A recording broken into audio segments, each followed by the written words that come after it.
Good evening, everybody. So let's start with what people say. You read in the newspapers all the time that the economy is depressed. I think that's a wrong diagnosis. The economy is not depressed, it's manic depressed.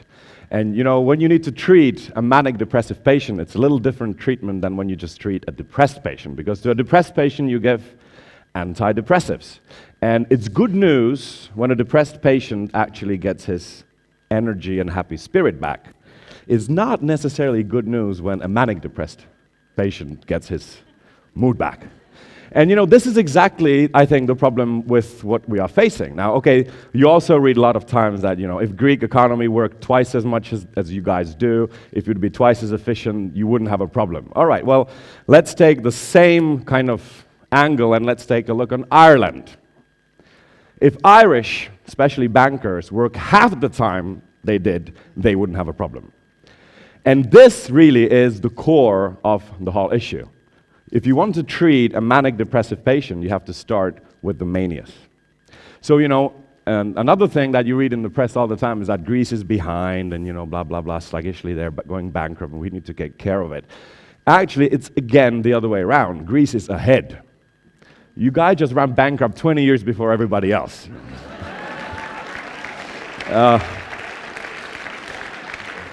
What they call a Greek problem isn't really a Greek problem, it's a European problem, or let's say it's a Western problem, the problem of our civilization. Greece is a casualty of war, let's say. And this is a nice thing about the crisis, it's sort of politically correct, okay? It hits the countries with euro, it also hits countries without euro. Iceland was the first. Britain was the first to catch the cold from the United States of America. They don't use euro in UK, last I checked. And to my knowledge, they don't use euro in United States of America either. Iceland, Hungary ran bankrupt way before you do. So that's nice. And it hits the leftish problem, so to speak, too much government, and also rightish problem, the Irish problem. And it's a pity because we focus so much on Greece. Greece is not the root of the problem. The root of the problem is more of the Irish sort of a thing. Because how do you correct Greece, everybody seems to know very much about, except for the Greeks. And but now tell me exactly how would you fit the Irish problem? Because they've run bankrupt, they needed to be bailed out just like you guys. But how to correct that? Do you want to regulate banking? Do you want to meddle with the interest rates? Do you want to ban international trades of hot money? So this is really the problem. And what you need to do when you treat a manic depressive patient, you need to, increase his or her moods, and you need to take down the energies during the manic periods. This is why patients hate to take medications, because it spoils their manias. That's exactly what it's supposed to do. And now Mark, if you actually look on anywhere in the internet, you'll find a nice description of manic phases of the bipolar disorder. People spend much more money than they can afford. Done that. They have overly optimistic view of the current and especially of the future. Remember, we thought we're going to grow forever. Alan Greenspan allegedly invented the end of boom and bust economy. It was to grow forever and ever and ever. And we know the results of that. People in their manic phases are extremely creative and extremely efficient. So many of the debates that you read in the newspaper or that you kind of witness in debates is sort of, to sum it up, give us back our manic stage. Return to us, please, our unsustainability. This is pretty much, when are we going to grow hectically again, forgetting about everything around us? Now, there's another, I think, interesting thing to note here. It is not the lack of growth that's causing all this trouble. It's too much growth that caused the trouble. Why? Because we always wanted to grow a little more than the economy would. This is what created the debt, and that's what's running our system down. So it's not a Greek problem, it's a systemic problem. And this will happen to other countries as well. This is a fate of Germany if they don't change the way they've been running the economy. Now, let's focus a little bit on this thing called debt. When in Greece, do like the Greeks do. In the New Testament Greek, there is the same word for sin as for debt. So the Lord's Prayer, ophelon, ophili, This word had double meaning 2,000 years ago, and it meant both. So the Lord's Prayer really goes, forgive us our debts as we forgive those who are indebted to us. This was sort of the prayer of many Wall Street bankers, Forgive us our debts as we don't forgive those who are indebted to us. And this is the way I think debt works. Debt is a fine example of a partial object. You find that in mythologies all the time. It's basically you create something to serve you. At the end of the plot, you are serving it. I don't know, take Matrix, for example. Yeah, we've created robots, we've created artificial intelligence. Then these robots, this technology, got a life of its own, and it's enslaved humanity. Human beings are lying there in some sort of a fluid, and they really are slaves of the robots or of technology. They're feeding them with some sort of energy. You can find it in Aladdin's lamp. You can find it in all sorts of myths. We create something to serve us. At the end of the day, we are serving it. We even call it debt service. So we've become servants to debt. That's why everybody's so afraid of the rating agencies. We are now in a situation where 12 guys who work at some sort of rating agency that's very moody, if you don't increase your taxes because we believe that you should increase your taxes so as to pay your debts faster, we will downgrade you. These are actually, unelected people. So because we were buying all this additional freedom, we speeded up the economy by running debt. Well, in your normal life, if I take a loan of 10,000 euros, only a very stupid fool would think that I'm 10,000 euros richer. Everybody understands. But if a government does exactly the same thing, everybody applauds. So if a government takes 3% of GDP deficit, and on that same year it grows, let's say, by 3%, we all go, yay, hallelujah, the happy times are back. And this is the problem. This is what we actually need to cure. Well, it's not really a crisis of capitalism as such, although there's a huge part of it. But I would call this rather because the question has become, after many, many years of democracy, after many, many years of market capitalism, the fundamental question is growth a result of market capitalism or democratic capitalism? A result that we are happy with? If it's arriving, then thank the Lord and everything. If it doesn't, yeah, okay, we can live without it. So is it this way, or is the pecking order exactly reversed? In other words, is growth a conditio sine qua non of market democracy? Because if it is, then we are truly doomed. If we need to be bribed every year by 3% for us to remain Europeans, for us to remain human beings, then, God be with us. The question is the democratic capitalist system, is it like a bike? Because on a bike, it's very difficult to stand still. You really need to balance yourself. The faster you go on the bike, the better stability you have. Is this a good picture of capitalism? Or is standing or walking a good picture of capitalism? Because I can stand without actually going to collapse. In fact, the faster I run, the more likely I am to fall. And this is the problem. What we've done in the past, we sold stability and we bought growth. What we need to do now is do exactly the reverse. We need to sell growth and buy stability back.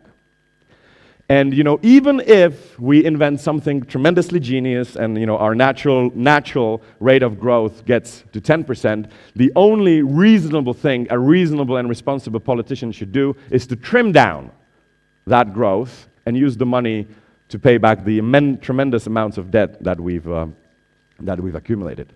We economists, of course, the popular joke is nobody's an economist anymore. We economists, we had this debate for over 80 years, the Keynesian debate. Does government deficits speed up the economy? It's like, does the usage of drug increase your mood? And we've been debating this, it's been a very nice debate for 80 years. Now, I think this debate is over. Why? Because we ran out of that drug. There is no more debt for you guys, and it doesn't really matter whether it gets you high or not. You've run out of it. It's empty. The drug money has run dry. The debt money, has run dry. It's run dry for you, it's run dry for Ireland, it has run dry for Hungary, it has run dry. It is running dry also for more stable economies such as Germany and even France. We maybe have a couple of more years of that drug, and then it's over. So it's not the question whether austerity, yes or no, but when. And we should have really done these austerities during the good times, and not now. It's not even proper to call this system Keynesian anymore, because Keynesian, in today's view, would be an extreme right-winger. We are left of Keynes. Our policy is left of Keynes. I would call it maybe the right word how to describe the situation today would be bastard Keynesianism. We took half of Keynes, which said it's okay to run deficits. And we forgot the other part of the sentence, which said, provided you can run surpluses during the good years. And it doesn't add up any other way. You can do whatever you want to do. That's the name of the story. So, getting back to the rating agencies. So these guys have power over. This is what Sarkozy was so much complaining about, and he doesn't have to complain anymore. How come these 12 guys that hold certain religion, it happens to be increase your taxes, otherwise we will downgrade you. It could also be the other way around. There could be another set of guys who would say, no, you have to decrease your taxes because that's how you get the economy started. And if you don't decrease your taxes, we will downgrade you and kill you off. Bonk. So that's true. We've lost freedom because of debt. In fact, the debt had this illusion of giving us additional freedom. We could consume much more than we worked. We could consume much more than we deserved to, so to speak. So we felt very free. At the end of the day, we are now slaves to debt. It is debt that's dictating to your country, but also to France, what to do and what not to do. Well, if France had zero level of debt, the rating agencies could be writing whatever they want to write. It would be absolutely irrelevant because it wouldn't matter. So it's the crisis of growth capitalism, not of capitalism, really. Let me pause here and also talk a little bit about how this energy transfer works, okay? So in my last remaining 4 minutes, I want to, because it's Saturday evening, so we can perhaps experience that ourselves. Interest rate is very similar to alcohol. How so? Well, interest rate makes time travel of money energy possible. If it looks like I'm taking a loan from a bank or from a friend, but in fact what I'm doing is I'm just taking my future energy when I'm 60 and I'm time traveling it to today and I can buy a Ferrari. But when I'm 80, that energy will be missing and I have to find 3 million euros somewhere, or I don't know, I didn't check how much Ferrari costs nowadays, but I have to get that money somewhere, either work more or consume less. So I've just teleported energy from the future of my future into present. This is exactly only possible because of interest rates. If we didn't have interest rates, time travel of money would be much more difficult. If you are so inclined, let's imagine on a Friday evening, you go to a bar and you have a little bit of alcohol and you are dancing till 3 in the morning. Everybody's very beautiful and they laugh at your jokes. You have this extra energy. You're dancing on the bar, you're witty, girls talk to you back, which is nice. And it would be a terrible mistake to think that this extra energy has been brought to you by alcohol. The only thing alcohol does, it time travels your energy over short distances of time. So it takes your Saturday morning energy and it time travels it to a Friday evening. But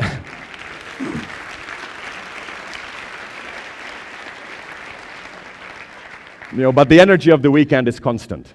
It didn't really add up. You may have met your wife there, but you'll still have a hangover the next morning. And so this is one way how to read the economic crises. It's absolutely fine to get slightly tipsy on a Friday evening if there's nothing important happening on Saturday morning. It's not very clever to get drunk on a Sunday evening if you have something very important like work happening on Monday morning, which happens in certain countries, on a bad Monday. Now, you can pretty much estimate what's going to happen the next day to you. But it's impossible, it's technically impossible, no matter how good your mathematics is, to calculate your energy levels 40 years ahead of time. So one way how to read the crises is, we just landed up with a very bad hangover on a Monday morning. And, I just hate the fact that Euro is blamed and that, this is now a European crisis. Europe as a continent is actually much more stable than Japan, way more stable. I mean, Japanese guys have 230% debt to GDP ratio. That's even better than any European country.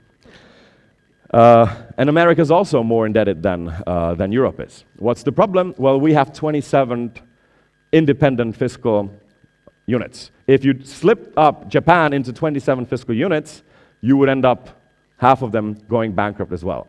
So, what's my point? My point is here, politics have two hands, or used to have two hands, to influence the economy. This is economy one-on-one. Monetary policy, which basically means the monopoly of printing money, and fiscal policy, which basically means a monopoly to print debt. Now, we've taken this one away, and we've given it to central banks. The ring of power, the temptation of monetary policy was destroyed. Politicians can no longer solve problems by printing money. That's why we don't have a problem with hyperinflation in Europe. They only have one hand left, which is printing debt. That's why we're running bankrupt. So, if we dismantle the euro, then that will be the beginning, not the end of crisis. Thank you.